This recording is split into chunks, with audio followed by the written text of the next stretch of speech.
Hello, good evening. Welcome to ARS News Channel. ఇక తప్పదు decide అయిన జగన్ ముహూర్తం ఫిక్స్. ఏపీ రాజకీయాలు కొత్త మలుపు తీసుకుంటున్నాయి. వైసీపీ లక్ష్యంగా కూటమి ప్రభుత్వం రాజకీయ వ్యూహాలు అమలు చేస్తోంది. లిక్కర్ కేసు ఇప్పుడు వైసీపీ ముఖ్య నేతల మెడకు చుట్టుకుంటోంది. వరుస అరెస్టులతో జగన్ కొత్త కార్యాచరణకు సిద్ధం అవుతున్నారు. ఈ కేసులో జగన్ ప్రమేయం పైన ఛార్జ్ షీట్లో ప్రస్తావన చేశారు.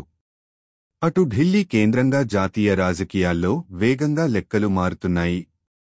దీంతో జగన్ రూటు మార్చారు. పార్టీ ముఖ్య నేతల భేటీలో కీలక ప్రకటనకు సమాయత్తం అయ్యారు. మాజీ ముఖ్యమంత్రి జగన్ తాజా పరిణామాలతో అప్రమత్తం అయ్యారు. ఈరోజు బెంగళూరు నుంచి రానున్న జగన్ రేపు పార్టీ పీఏసీ సమావేశం ఏర్పాటు చేశారు. ఈ నెల 31న జగన్ నెల్లూరు వెళ్లనున్నారు. జిల్లా జైలులో ఉన్న మాజీ మంత్రి కాకాణి గోవర్ధన్ రెడ్డిని కలవనున్నారు. అక్కడి నుంచి పార్టీ సీనియర్ నేత ప్రసన్న కుమార్ రెడ్డికి వెళ్లనున్నారు. వచ్చే వారం రాజమండ్రి జైలులో రిమాండ్ ఖైదీగా ఉన్న ఎంపీ మిథున్ రెడ్డిని పరామర్శిస్తారు. కాగా రేపు జరిగే పార్టీ పీఏసీ సమావేశంలో జగన్ కీలక అంశాలను పార్టీ నేతలతో చర్చించనున్నారు. పార్టీ ముఖ్య నేతల వరుస అరెస్టుల వేళ కొత్త వ్యూహంతో ముందుకు వెళ్లాలని జగన్ భావిస్తున్నారు. అదే విధంగా భవిష్యత్ పరిణామాలపైన పార్టీ నేతలను సమాయత్తం చేయనున్నారు.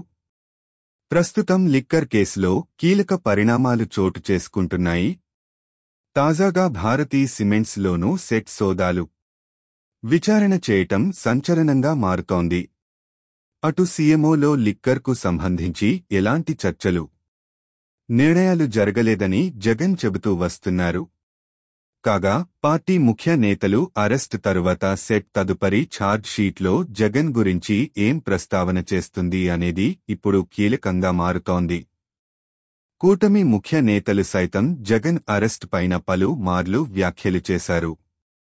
సిట్ దూకుడు, కూటమి నేతల వ్యూహాలపైన జగన్ ఇప్పటికే అలర్ట్ అయ్యారు.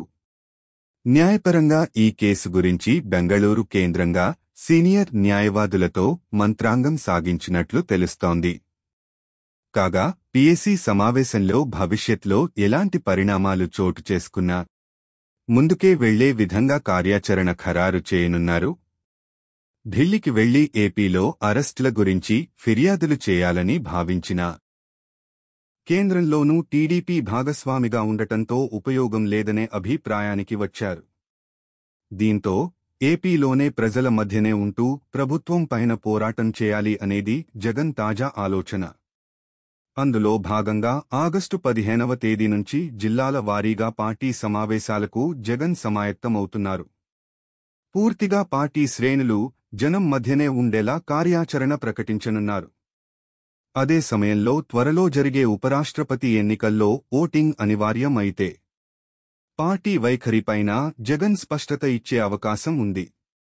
అమరావతి భూ సమీకరణపైన రైతుల్లో ఏకాభిప్రాయం లేదు. సిఆర్డీఏ నిర్వహించిన గ్రామ సభల్లో పలువురు రైతులు అభ్యంతరం వ్యక్తం చేశారు. రాజధాని కేంద్రంగా చోటు చేసుకుంటున్న పరిణామాలపైన డిప్యూటీ సీఎం పవన్ స్పందించారు. మంత్రివర్గ భేటీలో రెండో విడత భూ సమీకరణపైన పునరాలోచన చేయాలని సూచించినట్లు సమాచారం. తాజాగా పవన్ ఇచ్చిన ఇంటర్వ్యూల్లో అక్కడ ఇతరులకు గందరగోళం చేసేందుకు, ప్రభుత్వాన్ని విమర్శించేందుకు అవకాశం ఇవ్వకూడదనే ఉద్దేశంతోనే తన సూచన చేశానని చెప్పుకొచ్చారు. రాజధానిలో చోటు చేసుకుంటూ ఉన్న పరిణామాలను వైసీపీ నిశితంగా గమనిస్తోంది.